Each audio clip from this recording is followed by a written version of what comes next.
Good morning, everybody. Joining us live from eTober News, livestream.travel, Hawaii News Online, or wherever else you're joining us.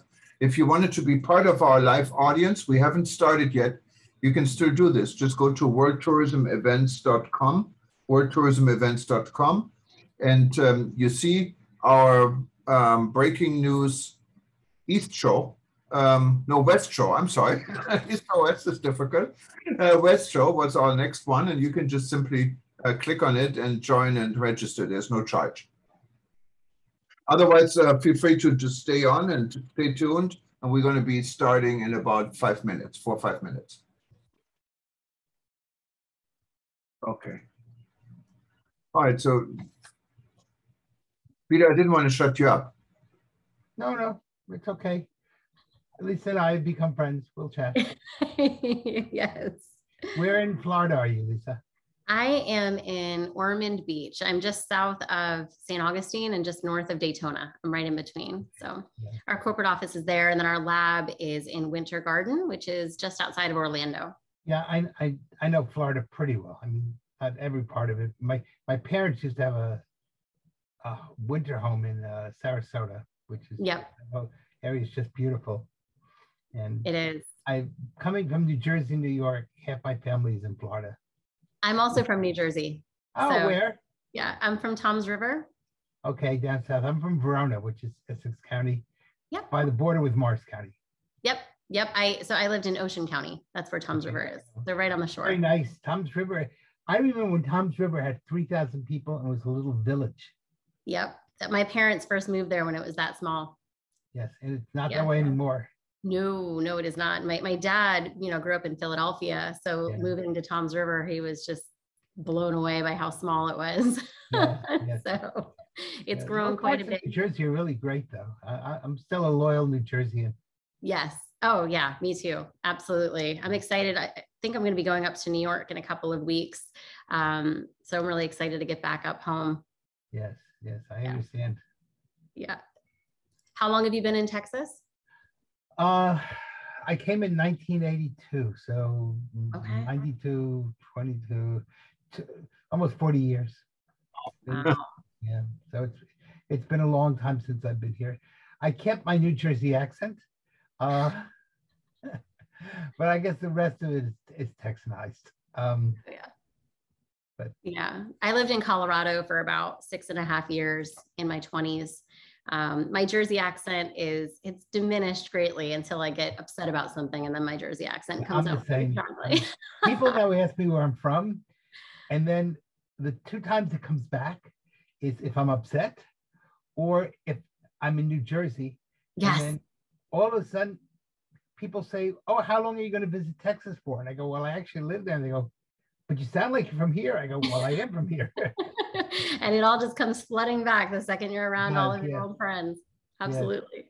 Yeah, I get the same thing. My husband doesn't recognize me when I go back home because my accent comes out so much more thickly than it is all the other time. I tell people the only place in the world I don't have an accent is Newark Airport. That's hilarious. And I'm like Leif Erikson, when he changed the name of Iceland was the good country and he made it Iceland, and Greenland was a terrible country, so he made it Greenland so people wouldn't come to the good country. So I tell New Yorkers, you'll hate Newark Airport. LaGuardia is so much better. Go to LaGuardia. All right, while we're discussing New Jersey and Colorado, just for everyone who's joining us on eTober News live right now, I see there are quite a few of you. Just feel free to join our live audience. You can still do this in going to worldtourismevents.com, worldtourismevents.com, or if you are on eTober News, just click on, I'm so sorry, just click on the event page, and you can still sign up and be part of the live audience. Thank you.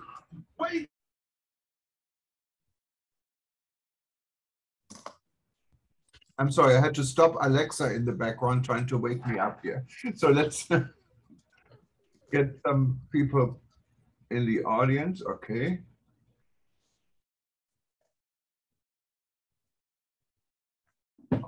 Wonderful. Okay, so we get some people joining us here. Good morning. We're just about to start in about 4 or 5 minutes. No, I'm sorry, in 2 minutes, 1 minute. in 5 seconds. Okay.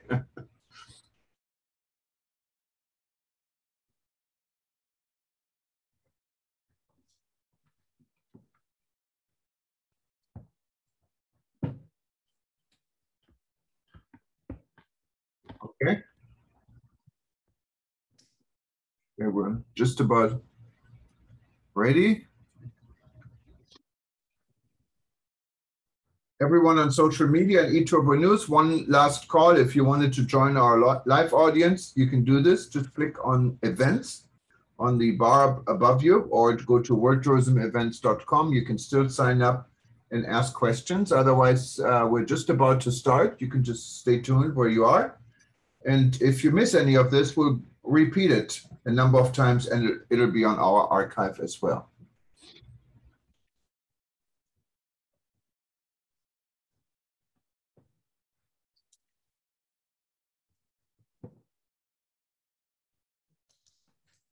Okay, I think we're ready. Good morning, aloha from Hawaii. My name is Jürgen Steinmetz, joining you from eTurbo News, World Tourism Network in Honolulu.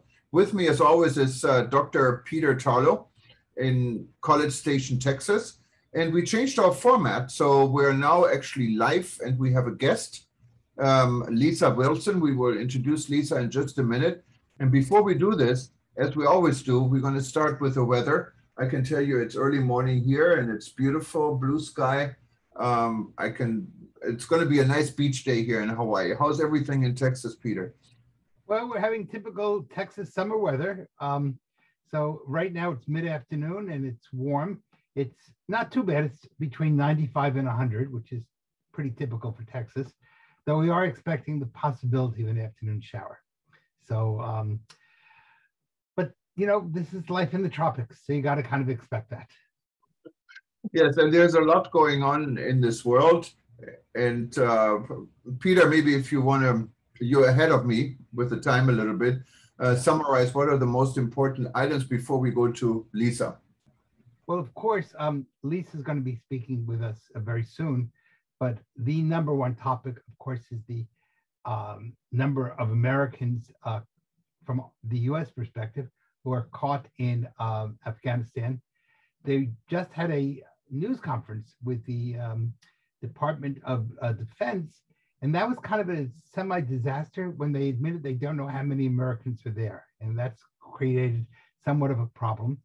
The French are going house to house to try to find French citizens, but the U.S. does not yet seem to have a plan for evacuation. So that, of course, is an issue. And the other issue, which we'll be talking about, which is more COVID related, is should masks be required for children in schools or not? Or is there another methodology? And a lot of parents are saying to school boards, you would not want to go 8 hours without a mask. You cannot ask a 5-year-old or a 6-year-old to wear a mask. So that's becoming quite a hot topic issue. And in the United States, those are probably the two big issues of the day. So we'll see, where those go. Hopefully, we're going to come up with some sort of methodology to get people out of Afghanistan. As you know, it's been quite a chaotic situation with mothers literally throwing children over fences to try to get their kids out. And it's very heartbreaking what's going on. Many women now are being attacked, beaten and raped, and at least there are reports. We don't know if it's true or not, but there are reports that the Taliban are going from house to house, looking for women between the ages of 15 and 40 and telling them that they will become sex slaves or given over to Afghan fighters as Taliban fighters as war booty. Let's hope those reports are incorrect, but it'll only be time will tell. So I think from that very quick, tragic kind of summary, we want to really jump into the whole issue that Lisa's going to be speaking about. And Lisa, maybe, unless Jürgen, you wanted to give a formal presentation, maybe we can let Lisa just present herself and tell us the topic of the day. Yeah, I think that's a good idea. We're going to talk about testing, and testing is such an important issue. We're all talking about the vaccine. We're talking about booster shots, how we protect ourselves. And we have participants and viewers from all over the world. So it's a global issue, obviously, and finding out how you can best actually prepare yourself. Should you get the shot? Should you get a booster shot? And I think Lisa's company came with some additional information that might be useful for someone to make this decision and actually help to go through the testing process and see what tests make sense and others may not make so much sense. But Lisa, you can probably explain this quite a bit better than I can, and welcome to the show.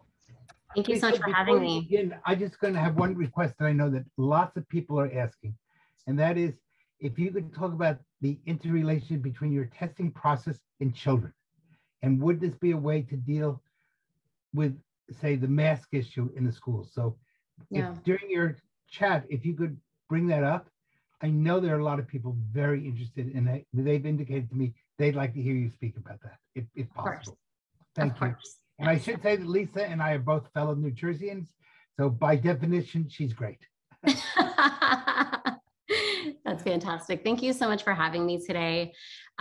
This is such a timely topic, so I appreciate the opportunity to speak on it. My name is Lisa Wilson. I am the CEO and co-founder of Epitome Risk Solutions. We handle dynamic risk as well as COVID compliance for TV and film, professional sports, and live events. We have also started our own clinical lab called Fourth Wall Testing, where we have done point of care COVID testing for TV and film.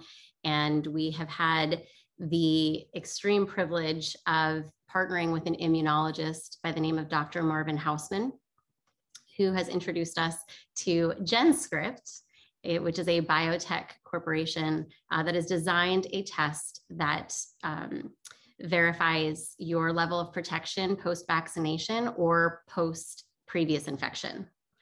So this new test is groundbreaking, and we have been able to develop it into an at-home test that's just a quick finger prick that you're able to just take a small blood sample and send it back to our lab to have results within 24 to 48 hours.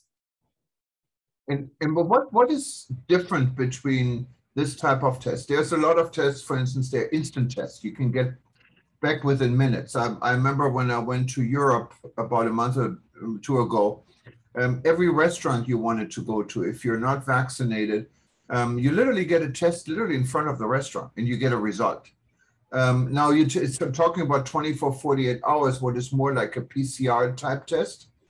So this is not a PCR test. So PCR testing and some of those rapid tests that you receive in public are for active infection. They detect whether or not you have COVID in your system at that time. Those are very reactive tests. And the issue with those tests is you have to have a certain level of viral load in order to register as positive. So many people are passing through those tests that are contagious and actually do have COVID, but they're testing negative and being admitted into these events, which can cause greater issues.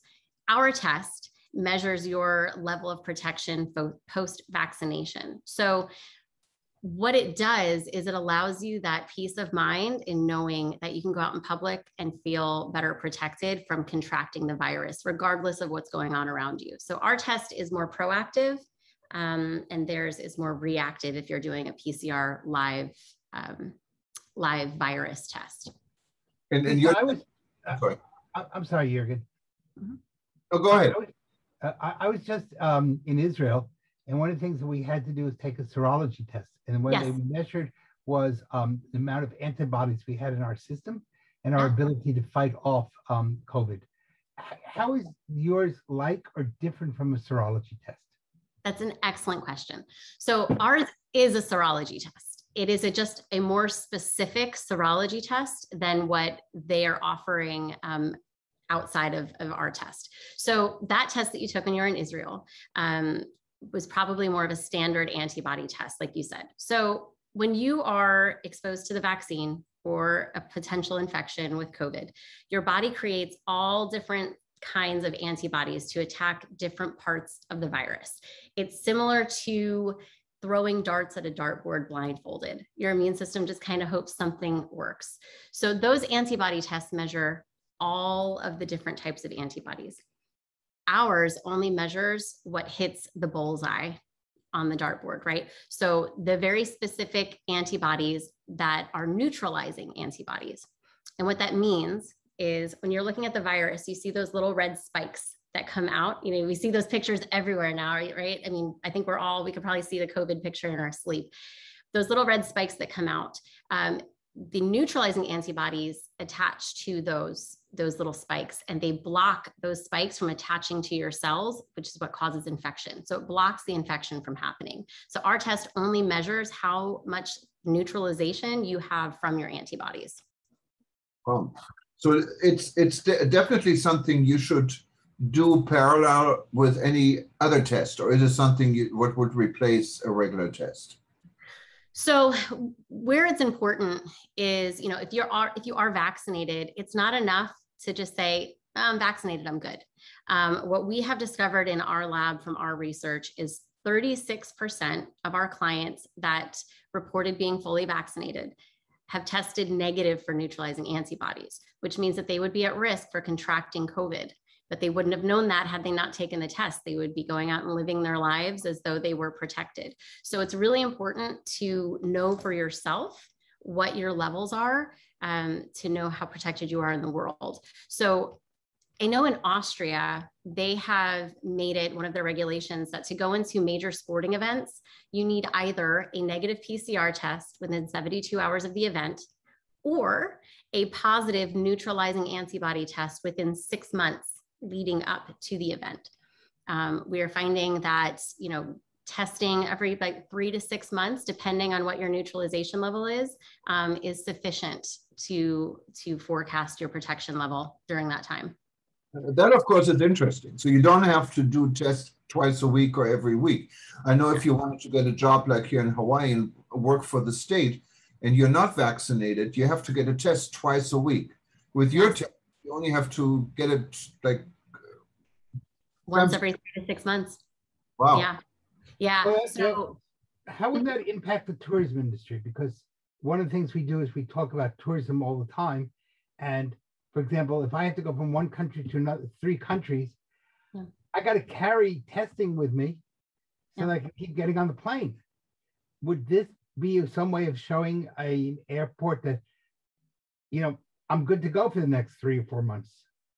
Yes, that would be, we're trying to move in that direction to have that be more widely recognized, because it really isn't enough that negative PCR test doesn't do what everyone's hoping it will do. Because like I said earlier, you can test negative on a PCR, and that's just because your viral load wasn't high enough to register as positive, but you could still be contagious. So the thing is, everyone's missing the mark a little bit by doing vaccine passports and requiring vaccinations. I understand and appreciate the thought behind it. However, there is another step in that process. And that step is, did you have the appropriate immune response to not get sick? That's the part that we're missing in this whole process right now. And that's what this test provides. And of course, this is quite interesting. I mean, from our organization, the World Tourism Network, we had been discussing this issue with the World Health Organization, with governments around the world, in how to do it. What's the best way moving forward? Specifically, you mentioned vaccine passports. Airlines came out with their own passports. Countries come up with their own passports. Some countries recognize the passport of another country, some don't. So there's a lot of confusion. So even if there's a green light for travel, it doesn't mean you can easily travel. And these rules can change overnight. Now, with your test, and you said this long-term result, what would be on your wish list for the World Health Organizations and for governments to do, considering what you're doing is available? I would really love for them to adopt this as the test to go from country to country, because if you are just requiring the vaccine card, especially here in the US, those cards, there's forgery rings being broken up all the time of people making these cards.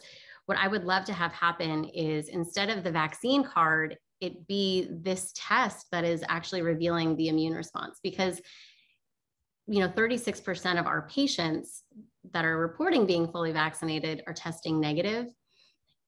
that's a large percentage to allow onto the state of Hawaii, right? Onto the islands, right? You're saying 36% of people potentially could have the neutralization levels that are non-existent, but they think that they're good. And they're going all around the island. They're traveling without any issues at all.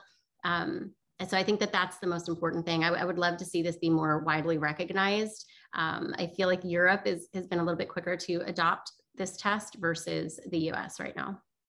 Now, let's tended to be behind in a lot of medical things. Yeah, let's go for the example you mentioned, Hawaii. And Hawaii is not different than any country or any other state, but we're an island. So we have better ways of protecting ourselves being on an island. And right now, flying to Hawaii, you need to have a negative, either you have to have a vaccine card that you have been vaccinated twice, or you have to show a negative PCR test done within 72 hours. Now, with your test, you're saying the test is good for 6 months. But what about if you generate this test and someone gets infected 3 months later? Wouldn't you put this person and then also in this case, the state of Hawaii and everyone else in harm's way?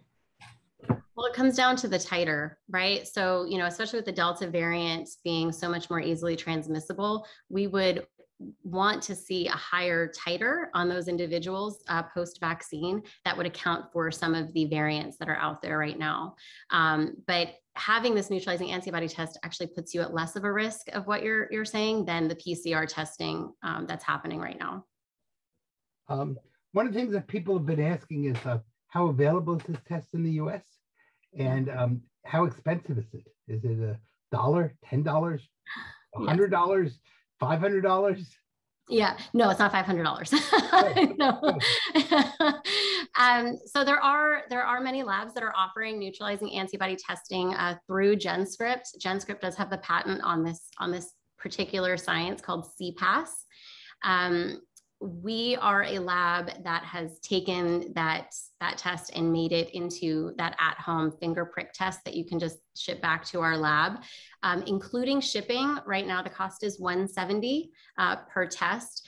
Of course, for organizations and for mass orders that are using it for all of their employees, because this is an excellent solution for organizations to get their workforce back. There is some flexibility on that, of course, for the larger orders. But for the one-offs, it would be $170 to go at your at-home. And I see some questions in the sense that it would only be $170 every 6 months. So really right, versus what you're paying for PCR testing. $340 per year. Correct. Yeah. Just wanted to remind everybody, there have been some questions here on chat, and you can do this, but we also would love to give you the microphone and the camera. Just raise your hand. There is a button on your screen on the bottom part. It says raise hands. Then we know you wanted to speak, and we would be happy to let you talk and ask your questions. Or if you feel more comfortable typing it in the chat, what Sarah has been doing and Peter has been responding to, that's great. But it's always also nice to see a face and hear a voice behind this.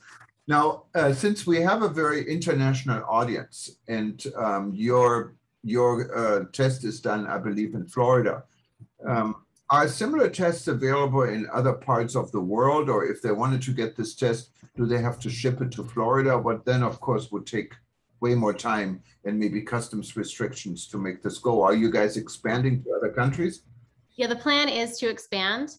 We are not there right now, but the plan is to expand. I know if you go to GenScript's website, if you are in other countries at genscript.com, they do have a list of their partners in other countries. So I would urge you to go that direction if you are looking for them over in Europe or in other places in Asia, Australia, places like that. Now, your test, if someone gets your test, how would you keep this test? Is there an app will it go into a vaccine passport, or how do you keep record of it? Or how would a traveler, for example, keep a record of it? So we are now sending them out via encrypted email, your lab report. However, we are launching at the beginning of September our brand new app called All Health Portal, which we'll be launching beta September 1st. And From there, you would be able to get your results immediately right on your phone and be able to keep all of your lab results there. So that way you can have your results chronologically. It also is available for employers who are looking to track the results of their employees via, HIPAA waivers that are signed by the employees here in the US. And that way they can track the results to get people back to work safely. So we have a dashboard for employers to be able to track those things. And then we have dashboards for individuals so they can see the chronology of their results. And of course, it all really takes for people to change, for a mindset change, not only for people, but also for governments and those that make a decision. Paulo, for instance, Pires, he has a comment here in chat that he must be in Africa trying to travel to the kingdom of Eswatini. And Eswatini, by the way, is very close to us because it's the home of the African Tourism Board, what is a strategic partner for the World Tourism Network. And he said he had to go through South Africa to get to Eswatini, because when he tried to cross the border, and I don't know what country he is in, but in Mozambique, South Africa, they did not accept the rapid test and they wanted a PCR test. And so there is still a lot of confusion. I believe this confusion is not only on the Eswatini South African border, it's everywhere else. Now, are you guys sitting on the table with the World Health Organization or with governments, whether it's in the United States or elsewhere, and have these discussions? We are having many conversations right now at the state level and also working at the federal level to get this pushed through, to have some more importance in what we're doing.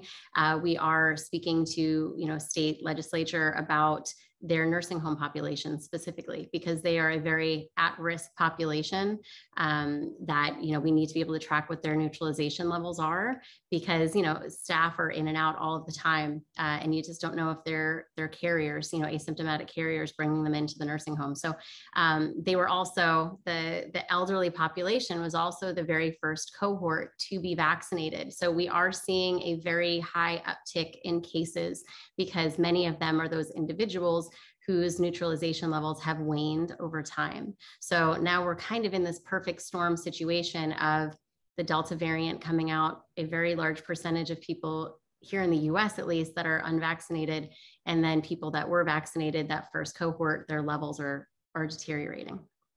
And I think this could be a good idea. You mentioned earlier that you're ready to join us at the World Tourism Network, maybe to start an interest group about vaccine, what is so important. We don't have this yet. And if we had such an interest group, you could lead it. And I think this would allow you to get this message out also to those that can help to make a decision how to recognize your type of test. I'm talking about World Health Organization, other tourism organizations, ministries of tourism, tourism boards, and people like this. That would be excellent. There's confusion, I think, still on the part of the public over testing, over vaccinations, over masks, over, every day we seem somebody else is telling us something slightly different. And what the data is yesterday is not the data tomorrow. So I think if somebody were really updating that type of information, it'd be very valuable for lots of people, especially in the tourism and travel industry, where people are always moving from one place to the other. Yes. It's what we need to do globally is have a shift on the way that we look at vaccines and boosters in particular. So we have all been conditioned to look at the date on a calendar to say when we need a booster. The CDC and the FDA just came out today, I think it was today, and said that it will be 8 months. So 8 months after your second dose is when you would be eligible for a booster. But everyone is very, very different. Some people won't need that booster at 8 months. Their immune system may have had a response that they won't need it at that time. They could probably wait. Others, like a very close family member of mine, don't have that luxury of waiting to 8 months. They're already negative after 5 months post-vaccination. So it really just comes down to what is your body telling you that you need? And you need to be able to do what you specifically need from your immune system's perspective. Yeah, at least I think your point is really important, that we're using a one-size-fit-all methodology. And lots of countries are doing that. And then different countries are using different systems. The Israeli Medical Association recommends a booster after 6 months. Yep. The CDC said 8 months, and nobody really knows. No. You know, and like I said, our research is showing that there are some major variants. You know, other people had no response at all to the vaccine, you know, and that's a smaller percentage. You're talking maybe 4% of people that had no response from the initial vaccine. But when you get up to 36% after just a few months, that's something to sound the alarm about. And really what you're saying is quite fascinating because it adds an entire new layer of the subject of vaccine testing and everything else. And so I think it's quite an important addition to the overall discussion in the world when it comes to how to protect yourself. And yeah, so I wanted to really thank you for being a guest on our show today. And I think we can all learn from you, and hopefully you can keep us updated. Now, we're coming close to an end of our segment, but I wanted to give everyone the chance again to ask more questions if there are any questions. So you can either type it in the chat box, or you can easily raise your hand. We'd love to hear from you if you prefer. I also do want to mention, if you need more information about our test, you can go to epidemyrisk.com and look at our COVID immune assessment page, and you can get more information. Spell it and say it real slowly. Of course. To do it easier, Peter, if you can just send me this later by chat, I put it on our archive, and people can then see it all the time. You know, it might make it easier than trying to spell it on the show. But it is important, and specifically if you join the World Tourism Network, you have your own page with all your links and all your information. That's probably the easiest way to get Perfect. Lisa, can people also email you or contact you individually, or would you rather have it just done via the webpage? Sure, they can go through the webpage, or they can email at adventure@epidemyrisk.com. Okay, and then people could ask you a very maybe personal or specific question, yes, rather than a question that they don't want the whole world to know. Absolutely. I do want to point out we are not a medical doctor to give very specific medical advice. I would still urge you to contact your PCP, your provider, for very specific health information about you, but we are absolutely here to discuss our findings and also what our test can do. I think, you know, one of the things that you're pointing out, but you didn't really say it, but I'm going to say it for you. Sure. And that is that many of the physicians are also a little bit in the dark about many things. And it really maybe would be excellent if this, the tape of this show could be sent to the American Medical Association or be distributed to doctors around the country, because, or the world, because again, everything dealing with COVID is basically new. I mean, nobody studied this in medical school. Right. And so the more information we can get to medical professionals, or if they have places to go, they're able to learn. It's kind of like a pharmaceutical rep who often teach the doctors, not the other way around, because they're specialists in that one particular area. Yeah, so, absolutely. Yeah, we've actually received many test requests from doctors, chief medical officers from different organizations. And, you know, we are fortunate to have Dr. Marvin Hausman on our team. So he's been able to speak to them, you know, about what this test is, and, you know, from a medical, an MD perspective, MD to MD, about what this test means and how to use it moving forward. Well, that's definitely Paulo, our friend from Mozambique, has a comment, and I don't know what you think about it, but it's he said basically we'll be talking about vaccine and booster shots every 6 months till we have a cure for COVID. Do you agree with this? Our study is finding that yes, we will need booster shots pretty frequently. But everyone will be different. You know, for me personally, my neutralization level is about 95% right now. And I was vaccinated in March. So I feel very, very good about being out in the world. And I feel as though I have quite a bit of time before I would need a booster. It'll be interesting to see what happens after this first round of boosters go out. I know Pfizer is touting that your titer will go up 10 times higher than it was from the second dose. So it will be interesting to continue the studies in that arena to see where it goes from there.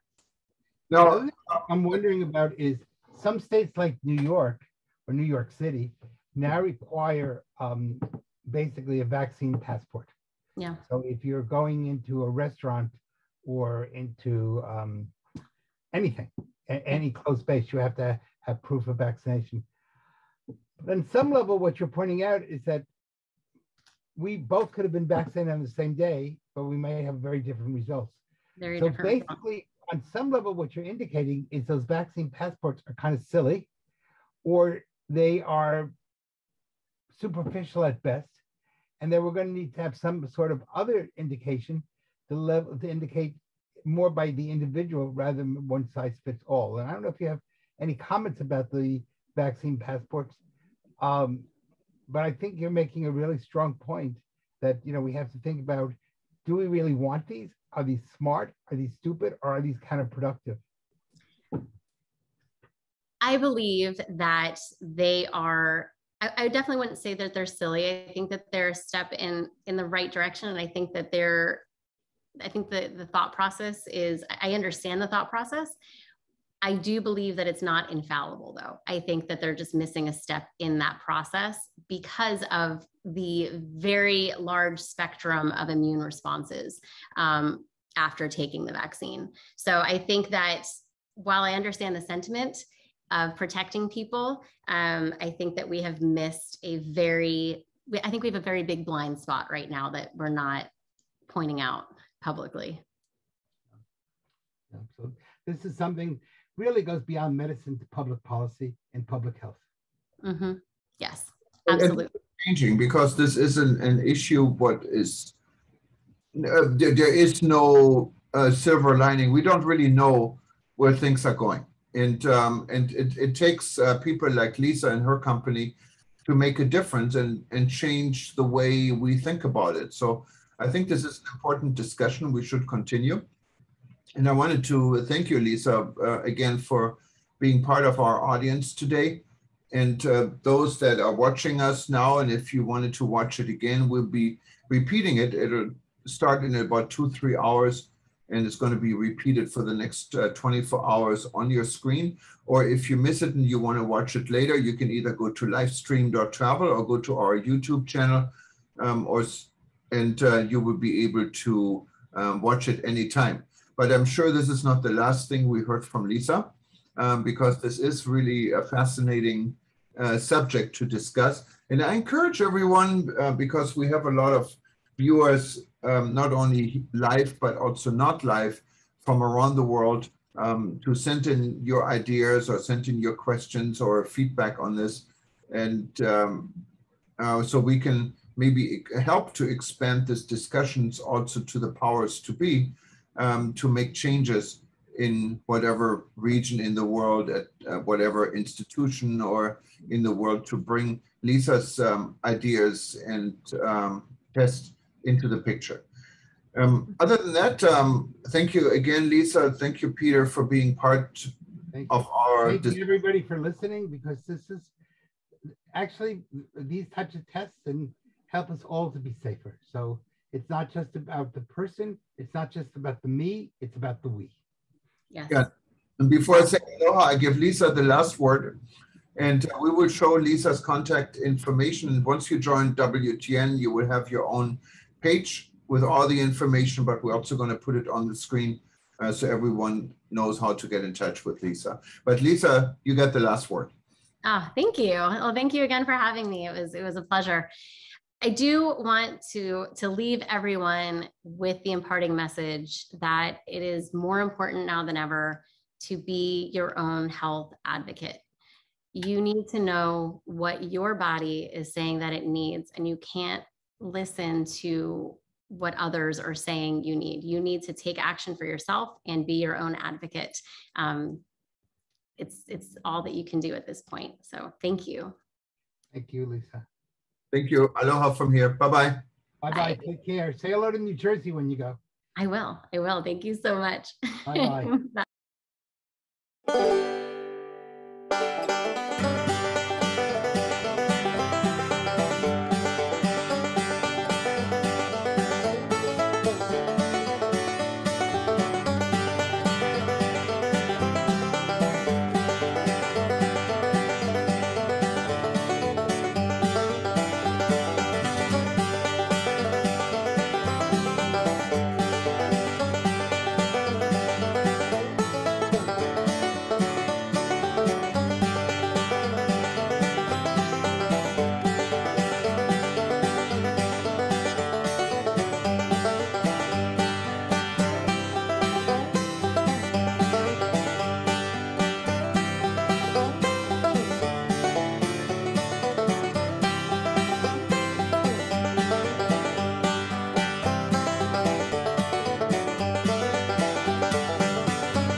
The impact of the fall of Afghanistan on the world travel and tourism industry.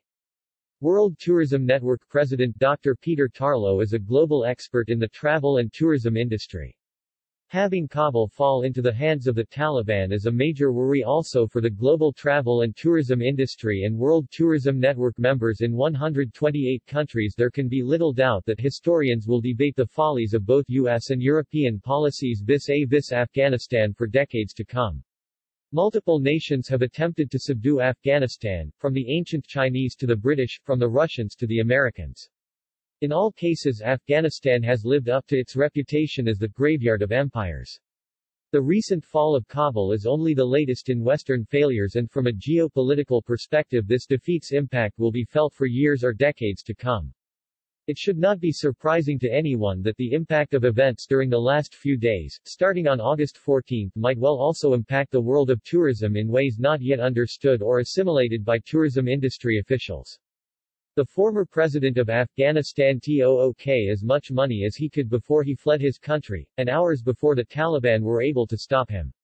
Him and his family is now safe in Abu Dhabi and was welcomed in the United Arab Emirates, a major travel and tourism destination on humanitarian grounds. This now completely destroys the fragile structure of security the Western world had constructed in Afghanistan.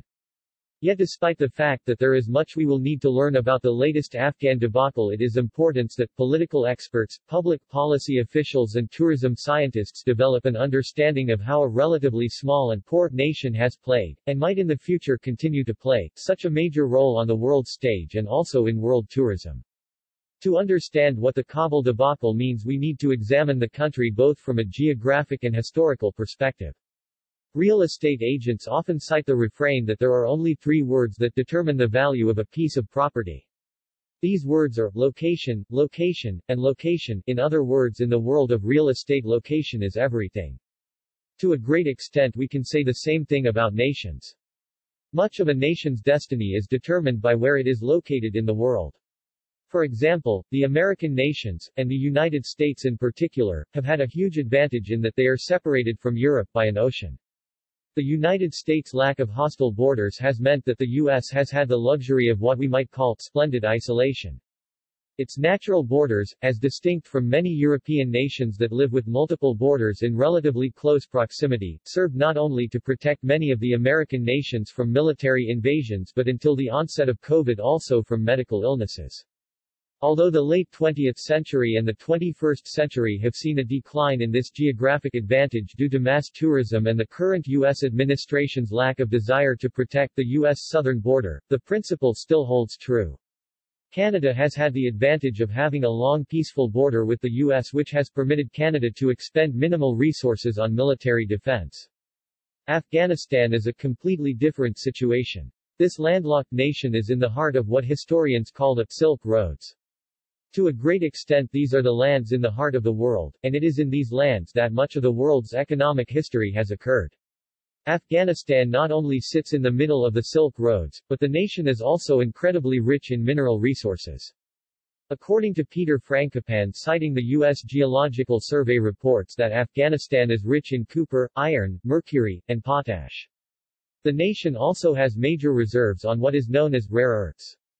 These earths include lithium, beryllium, niobium, and copper. With the fall of Kabul, these rare minerals and valuable substances are now in the Taliban's hands, and these minerals have the potential to make the Taliban incredibly rich. We should not be surprised if the Taliban do not use this economic windfall as a way to further their stated objective of creating a worldwide Islamic caliphate. Few Westerners and even fewer tourism officials understand the value of these rare earths and minerals and the fact that China also possesses large quantities of many of these substances. We use these substances in everything from computer production to talcum powder. This control over rare and necessary minerals and rare earths means that a Taliban-Chinese alliance becomes a new challenge for Western nations and by extension their tourism industries. Kabul's fall also has a political prices.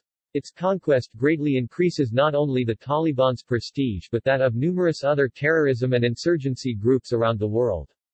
From this perspective, the conquest of Kabul, and by extension Afghanistan, is a symbol for anyone who opposes European and American influence and power of what they perceive as the West's long road to self-destruction. This symbolism is especially powerful as the Taliban captured Kabul just a few weeks prior to the 20th anniversary of September 11, 2001. The fact the Taliban flag now flies over the former U.S. Embassy speaks volumes to people throughout the developing world. The symbolism throughout much of the Middle East and the nations of the Silk Roads could not be more poignant. Due to the United States and its allies abandoning the Bagram airfield some of 20 years after the attacks on New York and Washington, Westerners, and their Afghan allies are reduced to imploring the Taliban for safe passage to the only airport out of which they can fly to safety. Tourism has long been an industry in which many women have held prominent positions. Women in a Taliban-dominated Afghanistan are sure to lose even their most basic rights. Women's groups around the world not only worry about the safety and freedom of Afghan women but also have noted the silence of the first U.S. female president. As of August 19, Vice President Harris has not made a public pronouncement regarding the state of insecurity in which millions of women now find themselves. From the perspective of the United States and Europe, the fall of Kabul could not have come at a worse time. Western national economies are reeling from the effects of the COVID-19 pandemic. The United States, and much of Europe, is suffering from inflation caused by overspending. This overspending first occurred during the Obama administration, then continued during the Trump administration and has now greatly increased during the current Biden administration. The fact that the United States is spending trillions of dollars of money that it does not have means that the nation is less able to deal with international crises and potential military threats. Additionally, the woke cancel culture, seen in much of the world as mere political rot or social decay, means that the West's focus is on inconsequential internal matters rather than on economic and political threats. Perhaps nothing speaks to this internal weakness and its impact on tourism more than the U.S.-Mexico border crisis. This crisis should not be seen as separate from the fall of Kabul. As perhaps almost 2 million illegal immigrants cross the U.S.-Mexico border, the nation's border patrol is overwhelmed and understaffed. Not only do refugees cross this border but many of them are ill with COVID and none are vetted. How many coming into the U.S., and now once again Europe, may be stealth terrorists is unknown. As crime increases, tourism will once again suffer. Border control agents may also feel the impact of COVID-19. Many of whose agents are now sick with COVID. What we do not as yet know is how many unvetted migrants may also be part of terrorist sleeper cells that can be turned against nations in Europe and the United States and creating another 9/11 tourism crisis. Possible implications of the Taliban's takeover of Afghanistan. It is of course too soon to realize the full extent of the consequences of the Taliban victory not only on world politics but also on tourism. We should remember that tourism is a byproduct of world's political situation. Although tourism promotes peace, it also needs peace in order to thrive or merely survive.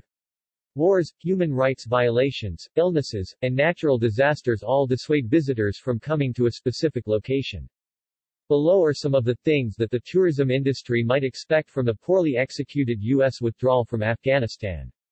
Although few would argue that after a 20-year war and the loss of trillions of dollars and thousands of lives it was time to leave, the U.S. withdrawal's poor execution will be seen as American weakness and ineptitude around the world. Major politicians from U.S. allies such as the United Kingdom and Germany have called this NATO's greatest military defeat and wonder about the U.S. resolve to be a world leader. Both China and Russia will applaud the Taliban's victory and will see the Western nations' defeat as a way to control the region's natural resources. The overspending on the part of the current U.S. administration means greater dependency on China and the U.S. government's inability to stand up to the Chinese. This in turn will lead to an eventual lowering of Western standards of living and a pulling back of expendable income expenses such as tourism. The control of major resources by the Taliban can easily translate into acts of well-funded terrorism around the world, and especially against the tourism industry we should expect to see new outbreaks of violence around the world. China might well attack Taiwan and seek dominance over the entire Eastern Pacific region. Tourism in this region can become totally dominated by the Chinese, and countries such as North Korea might become emboldened to act in a reckless manner. Latin American nations such as Venezuela might see the Taliban victory and potential largesse as reasons to export revolution to other Latin American nations, thus causing a decline in tourism. The West's ability to deal with Iran will be weakened, and we should not be surprised to see the Taliban terrorist state collaborate with Iranian hardliners, especially in the face of weak U.S. administration. Europe should expect an increase in unvetted refugees who will continue to make Europe less safe and less attractive to visitors. The result will be a decline in European living standards and quality of life. Due to an unprotected southern border, the U.S. might well suffer from higher rates of communicative diseases, and a post-Taliban national malaise. Even if there is not a repeat of terrorism due to the open border policies now in place, tourism might well suffer from the U.S. population's continual loss of faith in government. Were there to be additional major terrorism attacks, these attacks coupled with the fact that the tourism industry has not yet recovered from the COVID pandemic could easily result in multiple tourism industry bankruptcies and necessitating more needs for increased government bailouts and a further decline of the overall tourism industry. There can be no doubt that the fall of Kabul might become a metaphor for the fall of the tourism industry. On the other hand, it can also be a wake-up call and a way in which the West comes together, works together and creates the conditions for an expanded tourism industry and greater safety and security. Let's hope that we have learned the lessons of the last few days and seek new ways to renew our strength and moral fortitude. In reality, we in the tourism industry have no alternative. Join WTN. Click here. World Tourism Network, WTN, is the long overdue voice of small and medium-sized travel and tourism businesses around the world. By uniting our efforts, we bring to the forefront the needs and aspirations of small and medium-sized businesses and their stakeholders. World Tourism Network emerged out of the Rebuilding Travel discussion. The Rebuilding Travel discussion started on March 5, 2020 on the sideline of ITB Berlin. ITB was cancelled, but Rebuilding Travel launched at the Grand Hyatt Hotel in Berlin. In December, Rebuilding Travel continued but was structured within a new organization called World Tourism Network, WTN. By bringing together private and public sector members on regional and global platforms, WTN not only advocates for its members but provides them a voice at the major tourism meetings. WTN provides opportunities and essential networking for its members in 128 countries. More information including membership in World Tourism Network visit www.wtn.travel.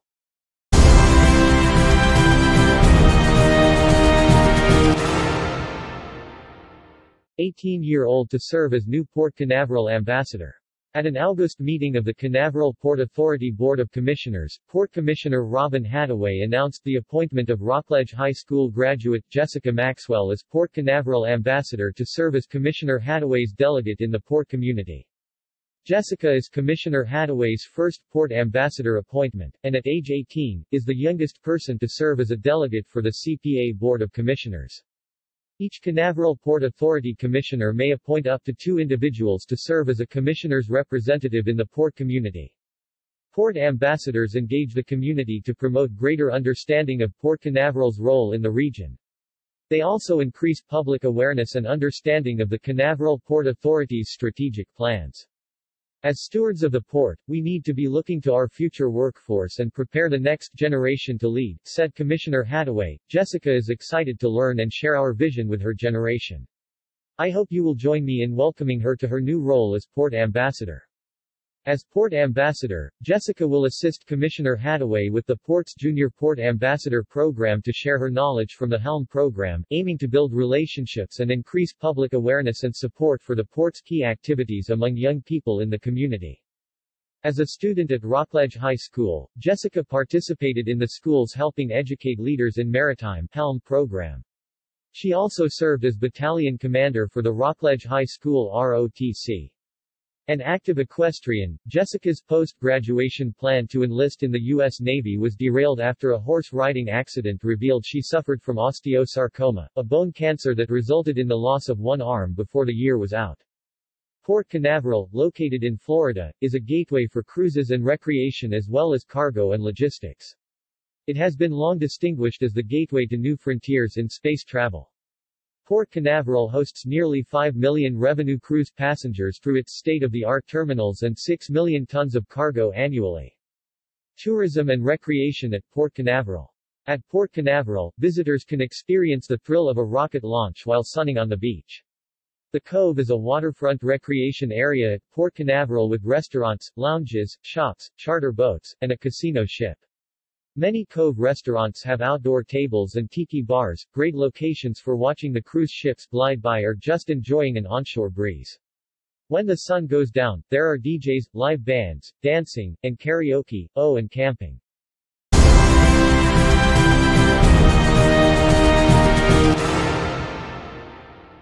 IATA Travel Pass recognizes EU and UK digital COVID certificates. EU Digital COVID Certificate (DCC) and UK NHS COVID Pass can now be uploaded into IATA Travel Pass as verified proof of vaccination for travel. IATA OAKS EU Digital COVID Certificate (DCC) and UK NHS COVID Pass. Handling the European and UK certificates through IATA Travel Pass is an important step forward. Harmonization of digital vaccine standards is essential to support a safe and scalable restart of aviation. The International Air Transport Association (IATA) has announced that the EU Digital COVID Certificate (DCC) and UK NHS COVID Pass can now be uploaded into IATA Travel Pass as verified proof of vaccination for travel. IATA Travel Pass recognizes EU and UK digital COVID certificates. Travelers holding an EU DCC or UK NHS COVID Pass can now access accurate COVID-19 travel information for their journey, create an electronic version of their passport and import their vaccination certificate in one place. This information can be shared with airlines and border control authorities who can have the assurance that the certificate presented to them is genuine and belongs to the person presenting it. COVID-19 vaccination certificates are becoming a widespread requirement for international travel. Handling the European and UK certificates through IATA Travel Pass is an important step forward, providing convenience for travelers, authenticity for governments and efficiency for airlines, said Nick Kareen, IATA's Senior Vice President for Operations Safety and Security. Harmonization of digital vaccine standards. Harmonization of digital vaccine standards is essential to support a safe and scalable restart of aviation, avoid unnecessary airport queues and ensure a smooth passenger experience. IATA welcomes the work done by the EU Commission in developing, in record time, the EU DCC system and thereby standardizing digital vaccine certificates across Europe. Building on the EUDCC success, IATA urges the World Health Organization (WHO) to revisit its work to develop a global digital vaccine standard. The absence of a global standard makes it much harder for airlines, border authorities and governments to recognize and verify a traveler's digital vaccination certificate. The industry is working around this by developing solutions that can recognize and verify certificates from individual countries. But this is a slow process that is hampering the restart of international travel.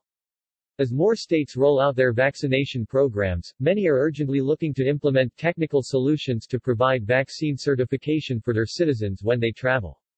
In the absence of a WHO standard, IATA urges them to look closely at the EUDCC as a proven solution that meets WHO guidance and can help to reconnect the world, said Karine.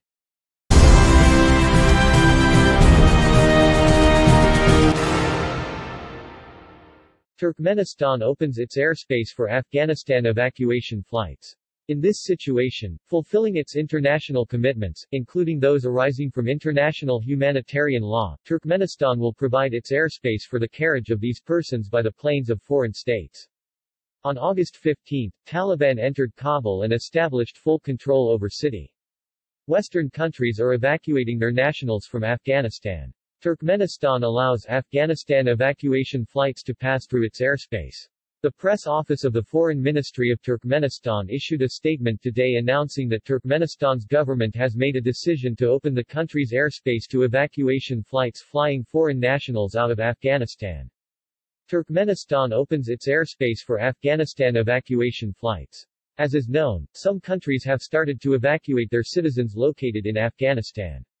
In this situation, fulfilling its international commitments, including those arising from international humanitarian law, Turkmenistan will provide its airspace for the carriage of these persons by the planes of foreign states, the Foreign Ministry's statement said. On August 15, the Taliban radical militant group entered Kabul without any resistance and established full control over the Afghan capital within several hours. President of Afghanistan Ashraf Ghani has fled the country, allegedly taking $169 million of state treasury money with him.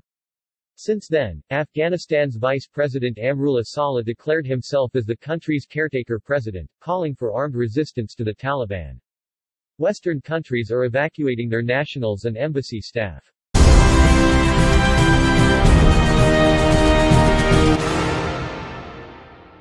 Washington, D.C. Capitol Hill evacuated after active bomb threat.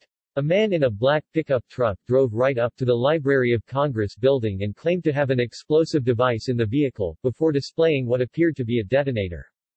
Security alert was raised today on Capitol Hill. Police evacuated the area around the Library of Congress. Police were responding to a suspicious vehicle near the Library of Congress. On Thursday, a security alert was raised on Capitol Hill in Washington, D.C. as staff were told to evacuate buildings and reports emerged that police were investigating a possible explosive device in a pickup truck.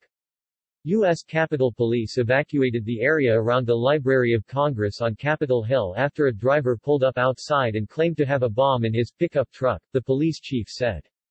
Washington, D.C. Capitol Hill evacuated after active bomb threat. In a tweet, U.S. Capitol Police said they were responding to a suspicious vehicle near the Library of Congress, and urged people to stay away from the area. Police Chief Tom Manger told reporters close to the scene that at 9:15 a.m. local time a man in a black pickup truck drove right up to the Library of Congress building and claimed to have an explosive device in the vehicle, before displaying what appeared to be a detonator. Negotiations were conducted underway with the driver to find a peaceful resolution, Manger said. We don't know what his motives are at this time, the police chief added. Earlier, an unverified image taken outside the Library of Congress appeared to show the driver still in the vehicle, with dollar bills strewn on the ground outside the truck. The suspect also allegedly posted a now-deleted livestream filmed while sitting behind the driving seat inside the parked vehicle, in which he addressed U.S. President Joe Biden and claimed to have a number of bombs. Part of the footage appeared to show what looked to be a gas tank, plastic explosives and several large tubs of loose change in the truck. He said the alleged explosives in the truck were rigged to only be detonated by a loud enough noise, such as the windshield of the truck being shattered by gunshots. The man also alleged that there were 4 other explosive devices in undisclosed locations, claiming that others had transported them separately. Facebook subsequently locked the account of a user called Ray Roseberry after the 30-minute livestream. Footage shared online showed scores of law enforcement vehicles, including specialized emergency response team trucks, heading into the restricted area. In TV footage, police were seen cordoning off the area, with barriers raised to restrict access. According to the latest U.S. Capitol Police report, the suspect has finally surrendered to officers.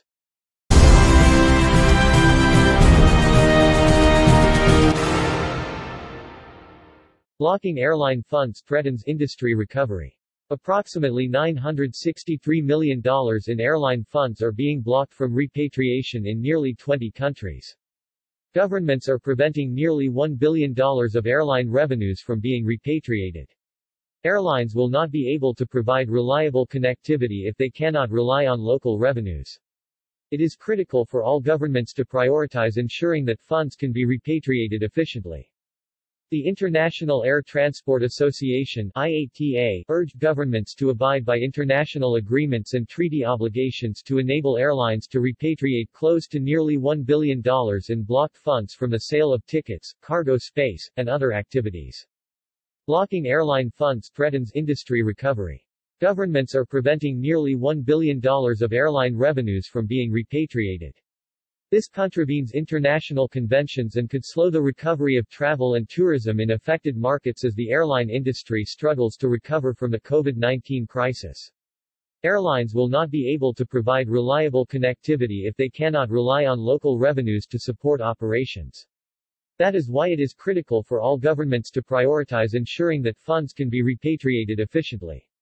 Now is not the time to score an own goal by putting vital air connectivity at risk, said Willie Walsh, IATA's Director General. Approximately $963 million in airline funds are being blocked from repatriation in nearly 20 countries. 4 countries, Bangladesh, $146.1 million, Lebanon, $175.5 million, Nigeria, $143.8 million, and Zimbabwe, $142.7 million, account for over 60% of this total, although there has been positive progress in reducing blocked funds in Bangladesh and Zimbabwe of late. We encourage governments to work with industry to resolve the issues that are preventing airlines from repatriating funds. This will enable aviation to provide the connectivity needed to sustain jobs and energize economies as they recover from COVID-19, said Walsh.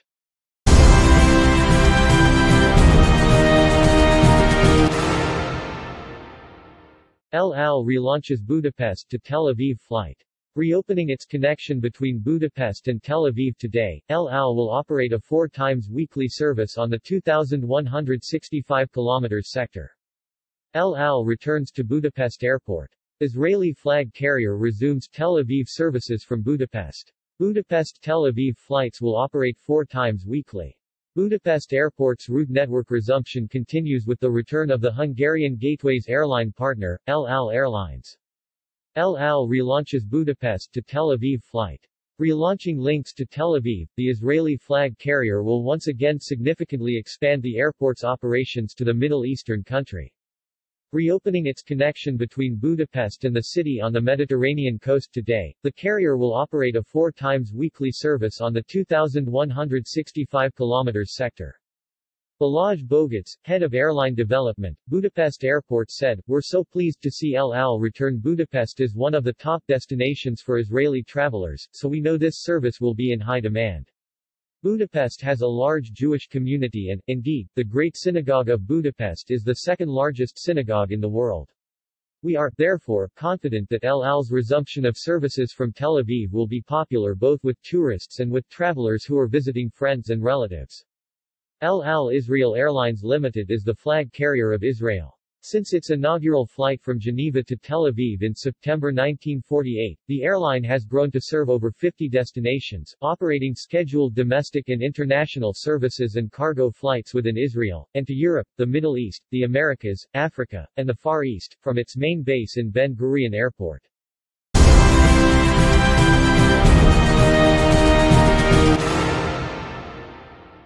Jamaica Tourism Minister names task force to boost vaccination of tourism workers. Jamaica Tourism Minister Hon. Edmund Bartlett has named a special task force to drive the process of vaccinating the island's tourism workers, as part of efforts by the government to achieve herd immunity. The task force will include representatives from the Ministry of Health and Wellness, Ministry of Local Government and Rural Development, and Jamaica Defense Force, among others. Persons to be targeted are workers in hotels, villas, guest houses, attractions, airports, cruise ports, craft markets, and ground transportation operators. The minister was quick to note that tourism workers will not be mandated to be vaccinated. The new task force is co-chaired by the Tourism Ministry's Permanent Secretary, Jennifer Griffith, and President of the Jamaica Hotel and Tourist Association, JHTA, Clifton Reeder. The other members include Chairman of the Tourism Product Development Company, TPD Co., Ian Deere, Chairman of the Jamaica Tourist Board, John Lynch, Director of Tourism, Donovan White, President and CEO, the Port Authority of Jamaica, PAJ, Professor Gordon Shirley, Executive Director of Jamaica Vacations Limited, JAMBAC, Joy Roberts, Acting Executive Director, TPD Co., Stephen Edwards, Executive Director of Chukka Caribbean Adventures and Chairman of the COVID-19 Resilient Corridors Management Team, John Biles, Senior Advisor and Strategist in the Jamaica Ministry of Tourism, Delano Saveright, and General Manager of Deja Resorts, Robin Russell. The task force will also include representatives from the Ministry of Health and Wellness, the Ministry of Local Government and Rural Development and the Jamaica Defense Force, and they will consult with various tourism stakeholders, both within the public and private sectors, to streamline and expedite the process of vaccinating tourism workers all across the island, explained Minister Bartlett. In making the announcement, Minister Bartlett underscored that the future success of the island's tourism sector hinges on workers being vaccinated in order to stem the spread of the deadly COVID-19 virus. Among the persons to be targeted are workers in hotels, villas and guest houses, attractions, airports, cruise ports, craft markets as well as ground transportation operators. This task force has a very important job of getting our 170,000 tourism workers vaccinated. This is vital to the full recovery of the tourism sector and by extension the wider economy, because our tourism workers are on the front line, and if they are not fully vaccinated then our sector will not be able to recover in a safe and sustainable way, he expressed. The minister was quick to note that tourism workers will not be mandated to be vaccinated. However, he again urged them to get vaccinated. The vaccines are very effective in preventing hospitalization and death.